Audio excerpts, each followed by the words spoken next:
Víctor Hugo Lozano Fernández, es médico cirujano de la Universidad del Cauca, especialista en medicina interna de la Universidad Nacional Autónoma de México y de infectología de la misma, con una alta especialidad en infecciones pulmonares de pacientes inmunosuprimidos y VIH, y actualmente se desempeña como infectólogo del Hospital Universitario de San José de Popayán y el Hospital Susana López de Valencia en la misma ciudad, siendo docente de posgrado de la Universidad del Cauca. El doctor Lozano nos va a exponer su charla sobre el uso de rifampicina como terapia ayudante en el tratamiento de las infecciones, si debemos o no usarla y cómo.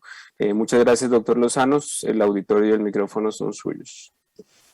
Buenos días a toda la audiencia. Muchas gracias por la invitación.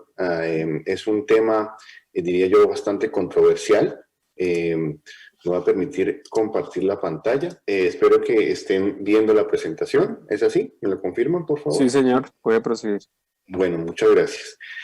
Vamos a abordar un tema que ha sido controversial dentro del mundo de la infectología por el uso que se ha venido describiendo de un medicamento bastante interesante como la rifampicina en patologías no tuberculosas o básicamente en patologías que no tienen implicación por micobacterias.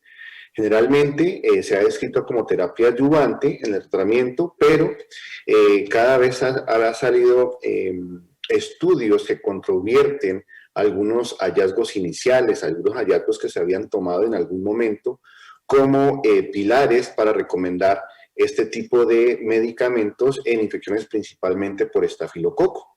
Entonces vamos a ver un poco este tema. Voy a hacer una breve introducción acerca de las rifamicinas.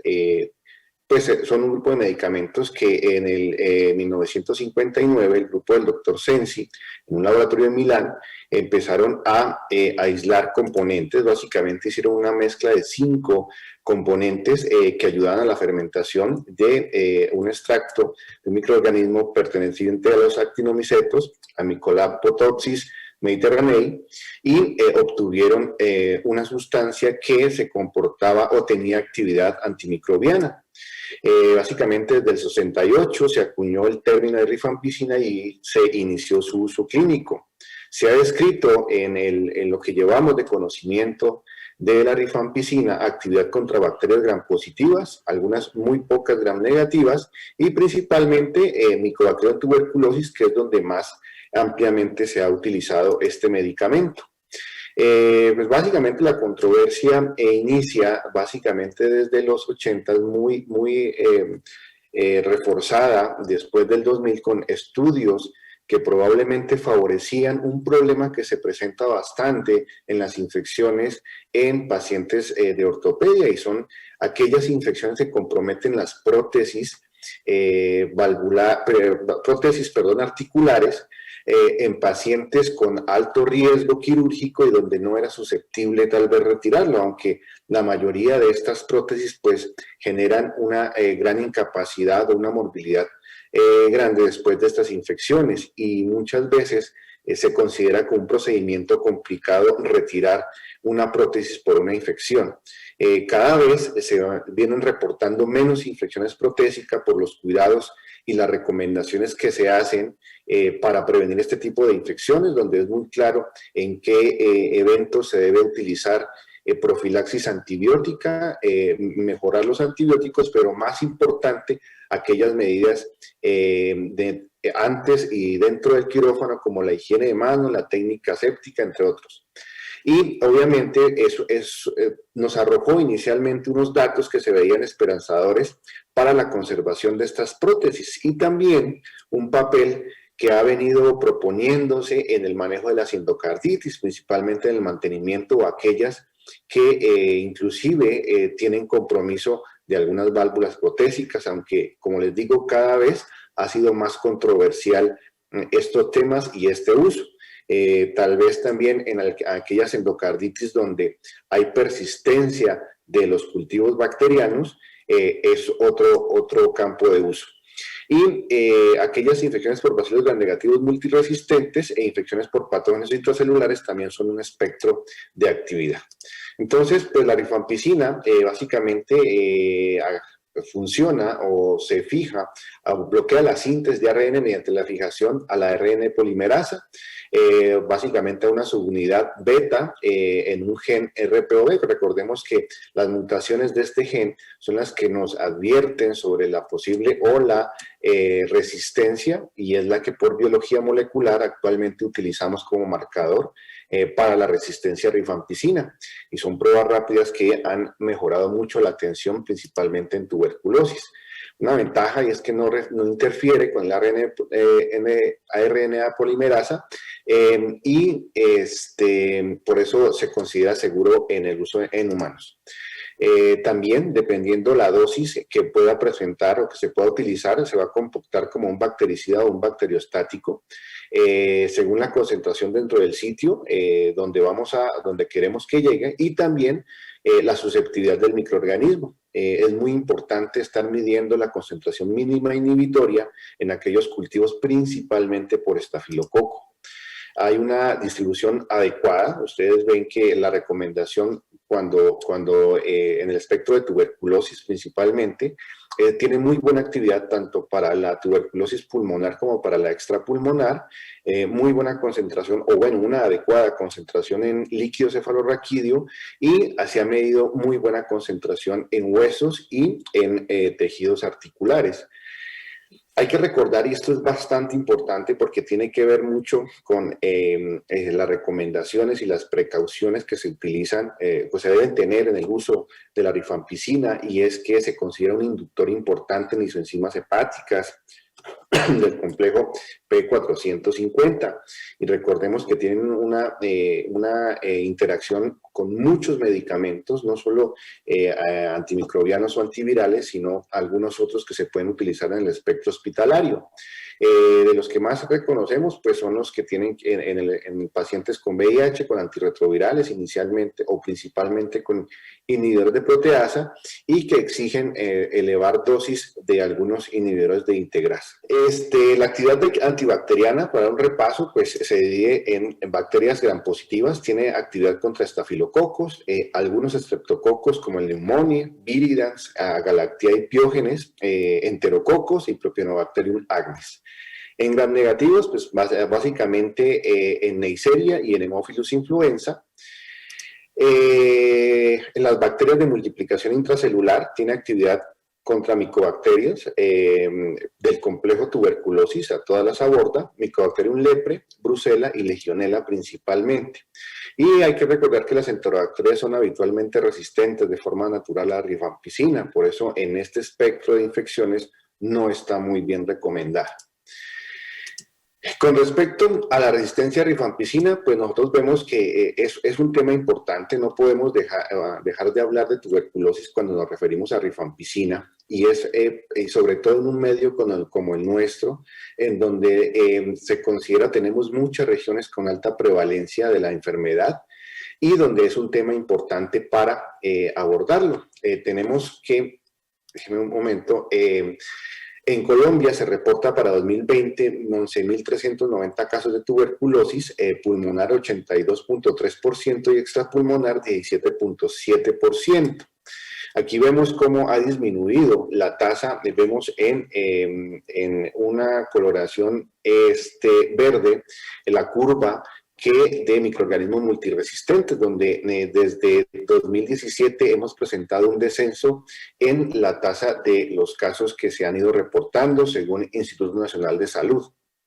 Aunque vemos también un aumento de la población de riesgo, no solamente de pacientes migrantes, sino también pacientes que tienen o que habitan en sitios de conglomeración, reclusorios, entre otros. Y también, pues generalmente se ha descrito muy bien los factores de riesgo, donde pues para multiresistencia o fármaco-resistencia se ve más comúnmente en hombres, y hay algunas características que pueden aumentar el riesgo. Se reportaron para 2020 268 casos de TB farmacoresistente, donde básicamente el 39.6% reportaban monoresistencia, 24.6% MDR, 28.7% resistencia a rifampicina y 1.1 para cada un grupo en pre-XDR y XDR. Esto pues también vemos que a medida que va aumentando la edad también aumenta el riesgo de multidrogoresistencia, ya sea por TB previa o por exposición a estos fármacos. Es muy importante abordar este tema porque en nuestra región se debe hacer un screening adecuado a los pacientes que nosotros creemos se puedan beneficiar de una terapia por rifampicina fuera del contexto de tuberculosis. Viendo que en nuestra zona y en nuestros pacientes tienen un riesgo que se debe valorar y yo creo que se debe abordar también de manera adecuada para no caer en monoterapias para micobacterias, aunque de manera general no se recomienda utilizar la rifampicina como monoterapia. Siempre debe ser como terapia ayudante combinada con otros medicamentos que sean bactericidas y que tengan buena penetración y tengan una rápida actividad antimicrobiana. La resistencia a Staphylococcus aureus, pues según CMI, pero CSLCI mide como sensible con una concentración minimitoria menos de 0.06 miligramos por litro y resistente cuando se reporta más de 0.5. Esto pues afecta más a las cepas, o se ve más comúnmente la resistencia a rifampicina en cepas meticilino resistentes de un 5 a un 10% y en estafilococo meticilino sensible de un 1 a 2%. Es mucho más raro encontrar en este grupo resistencia a rifampicina. Las mutaciones pues ocurren en este gen, principalmente en este codón pues, intercambio de aminoácidos y se están asociadas a disminución de sensibilidad a vancomicina también en el Staphylococcus aureus. Una sola mutación ya puede comprometer la actividad de rifampicina, por eso es muy importante medir la sensibilidad o la presencia de estas mutaciones en RPV cuando se hace por biología molecular. Resistencia a meningococo también se ha reportado, aunque algunos casos son infrecuentes y pues recordemos que tampoco es una terapia de elección, se utiliza más en el espectro de las profilaxis por exposición. Es muy raro encontrar un fracaso cuando se utiliza de esta manera y por eso algunos estudios solamente refieren como tener alguna precaución, aunque tampoco es el medicamento de primera línea para utilizarlo en profilaxis para meningococo. Esto es uno de los temas que más ha causado controversia porque pues, las infecciones de prótesis articulares han venido en aumento, también por el aumento en la expectativa de vida y también por algunas patologías que pueden predisponer a el desgaste o los daños articulares, inclusive infecciones previas. Las infecciones de prótesis articulares ocurren en 1 o 2% de las intervenciones primarias y en un 2 hasta un 20% de los procedimientos de revisión. Generalmente, entre más se interviene, y eso siempre se conoce, entre más procedimientos invasivos se realicen en una cavidad estéril, pues más riesgo de infección va a haber. Esto ha llevado a un aumento en la morbilidad, en la discapacidad y largos periodos de hospitalización, porque muchas veces se quiere corregir un defecto físico, pero no, las prótesis no lo pueden o no logran hacerlo en un 100%. Y más cuando hay compromiso o hay infecciones que compliquen este tipo de procedimientos. Hay un aumento de estas infecciones por presente número de reemplazos articulares y la causa más frecuente pues, son los estafilococos coagulasa negativos y los estafilococos aureus. Para los coagulasa negativos, entre el 30 y el 40%, y para los estafilococos aureus, en un 2 y un 44% respectivamente. Como son microorganismos que están vinculados a la formación de biopelículas, también se ha descrito que uno de los factores por los cuales se beneficiaban del uso de rifampicina es por la actividad que pudiera tener la rifampicina en estas biopelículas, la capacidad de abrir poros en estas biopelículas para facilitar el ingreso de otros medicamentos bactericidas que puedan abordar mejor. El problema es aquellas bacterias que están metabólicamente inactivas y probablemente son las que expliquen la disparidad en los estudios y la dificultad de erradicar estas infecciones cuando estas biopelículas ya han estado establecidas en las prótesis.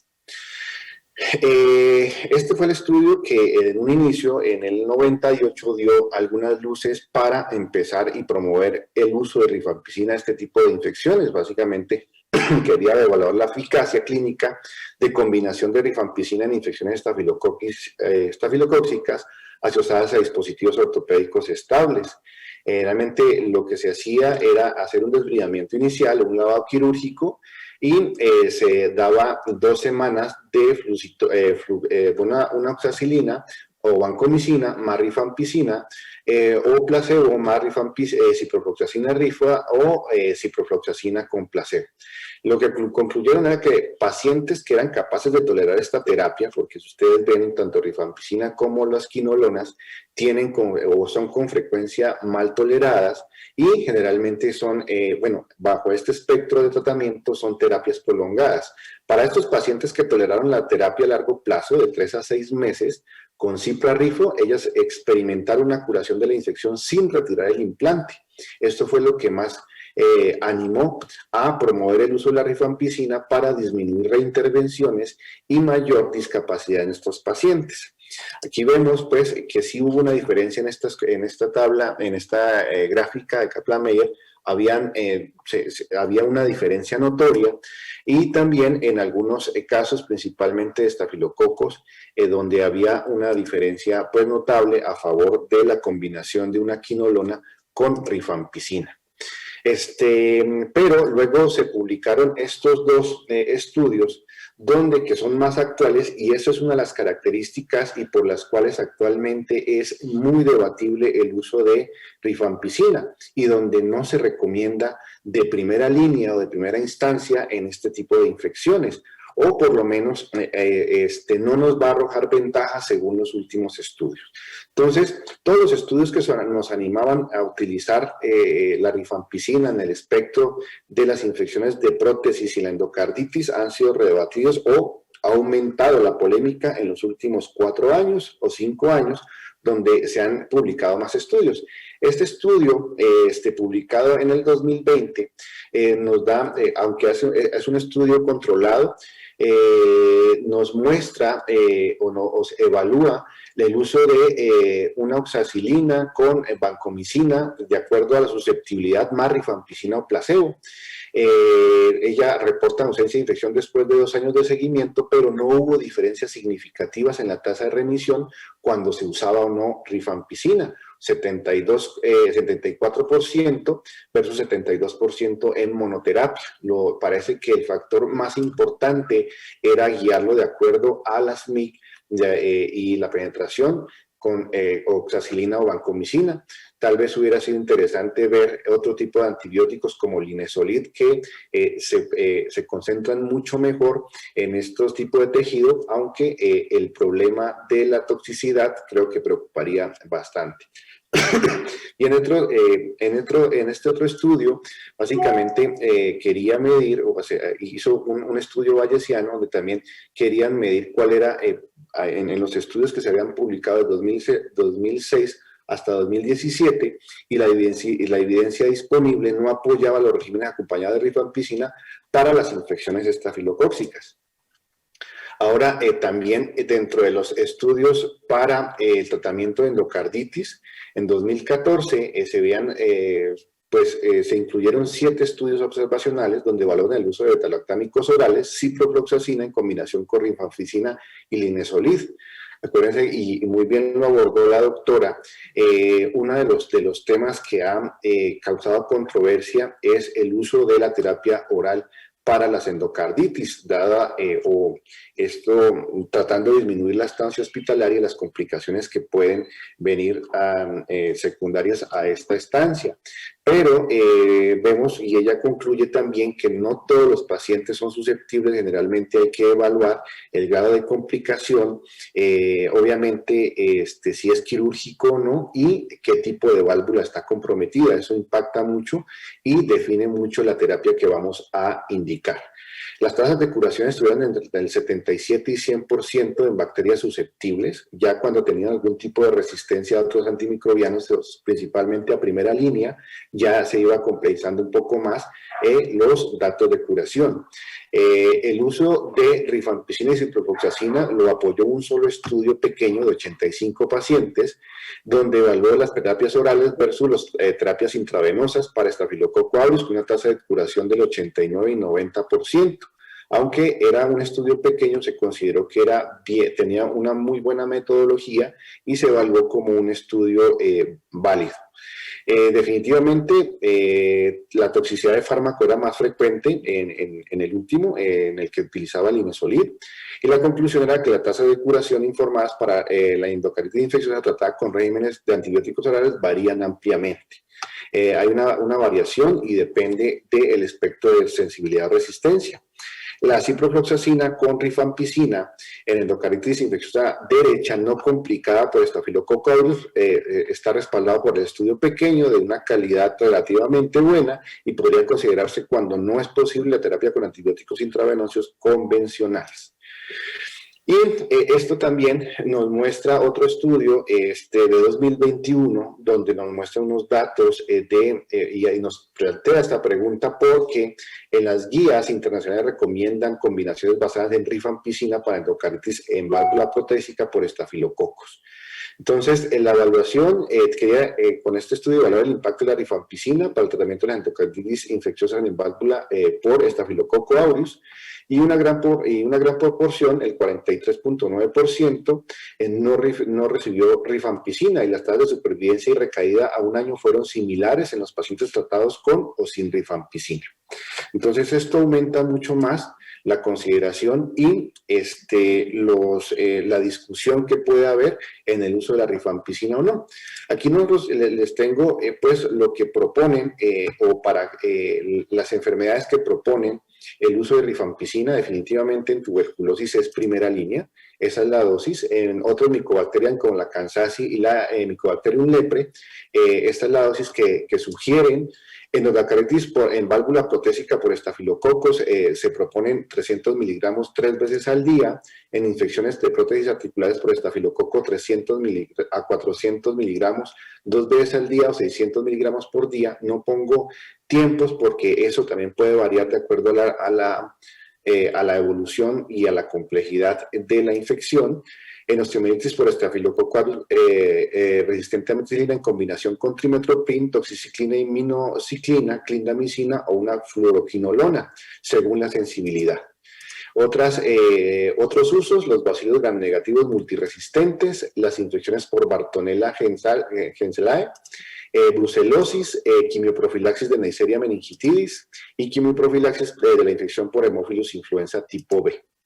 Las recomendaciones para el uso definitivamente pues siempre debe describirse en asociación con uno o varios antibióticos, si es posible, nunca como monoterapia, en ningún espectro, ni siquiera, pues mucho menos en tuberculosis.